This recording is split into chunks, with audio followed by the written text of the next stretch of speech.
తెరవాలి పనులుగా. నీతి కలుగునట్లు మనుషుల హృదయంలో విశ్వసించును, రక్షణ కలుగునట్లు నోటితో ఒప్పుకొనును. అర్థమైందా? రోమా 10:10 ప్రకారముగా నీతి కలుగునట్లు. మనుషుడు అంటే ఏనే, ఎవరైతే రక్షణ పొందాలనుకున్నారు వాడే.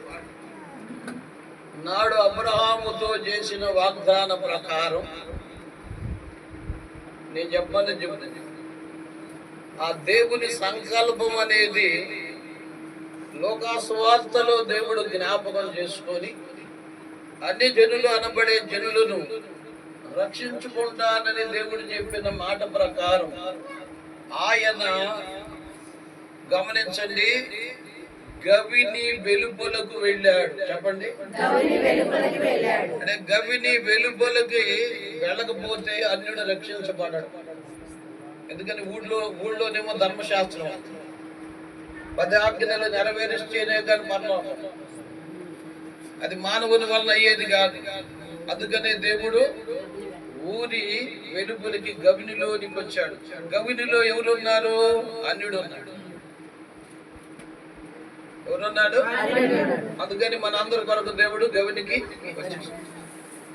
కాబట్టి వచ్చినటువంటి దేవునిని ఆయన నీ పాపాల నిమిత్తమై ఈ లోకములో జరిగించవలసిన పాప క్షమాపణ నిమిత్తమై యేసయ్యే కలువరి శిలువలో మరణించి ఆయన నీ కొరకై తిరిగి లేచాడని నీ హృదయములో నువ్వు నమ్ముతున్నావా? నీ పాపం విషయములో నువ్వు చనిపోయానని నువ్వు నమ్ముతున్నావా? లోక విషయములో చనిపోయానని నమ్ముతున్నావా? లోకాశల విషయములో చనిపోయానని నమ్ముతున్నావా? శరీరాశ విషయములో, నేత్రాశ విషయములో చనిపోయానని నమ్ముతున్నావా? నువ్వు నమ్మినట్లయితే నీవు ఇచ్చిన సాక్ష్యాన్ని బట్టి క్రీస్తు యేసులోనికి బాప్తిస్మం ఇవ్వడానికి సంఘము సిద్ధంగా ఉంది, సేవకుడు సిద్ధంగా ఉన్నాడు, నీడు రెడీగా ఉన్నాయి. కాబట్టి బాప్తిస్మం పొంది ప్రభు బిడ్డగా జీవించు.